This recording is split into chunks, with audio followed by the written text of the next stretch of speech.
আমাদের দেশে যেকোনো একটা পণ্য যখন বাহির হয় নতুন কিংবা পুরানো, যে পণ্যটা অত্যন্ত জনপ্রিয়, ওটার কিন্তু কফি কিন্তু হাটে বাজারে দেখা যায়।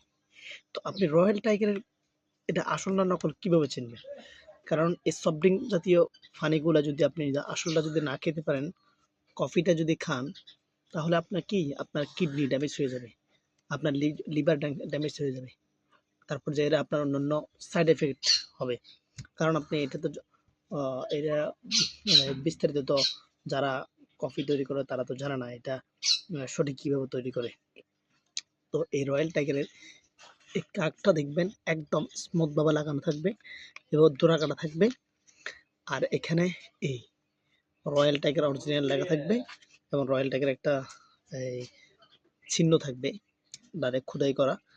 আর এই রয়্যাল টাইগারের সঠিক বানানটা থাকবে এই দেখেন, এখানে বাঘটা একদম স্পষ্ট থাকবে। তারপর যে এখানে কোম্পানির global Globe soft drink powder প্রস্তুতের মরজাত দরবেশ বেগমগঞ্জ নোয়াখালী। হ্যাঁ, এটা অবশ্যই একটা জিনিস খেয়াল করবেন, এটা বেগমগঞ্জ নোয়াখালীর হবে। কারণ বাংলাদেশে বেগমগঞ্জ নোয়াখালী ছাড়া কোথাও কোথাও কিন্তু এই রয়্যাল টাইগার উৎপাদন হয় না, শুধু একমাত্র বেগমগঞ্জ নোয়াখালীতে এটা উৎপাদন হয়। আর এখানে স্পষ্ট একটা বিজ্ঞাপন লেখা আছে যে এতে শিশু, গর্ভপাত মহিলা তাদের জন্য এটা এটা এটা তারা খেতে পারবে না, এটা তাদের জন্য ক্ষতিকর হবে।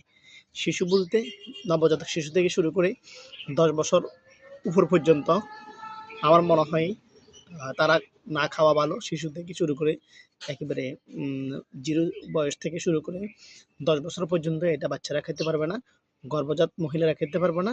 তারপর যাই আরেকটা বিজ্ঞাপন লেখা আছে যে গর্ভবতী মহিলা এবং যারা ক্যাফেইন ক্যাফেইনে যারা আছে তারাও কিন্তু এটা খেতে পারবে না। এটা এখানে একদম বিস্তারিতভাবে এভাবে লেখা আছে।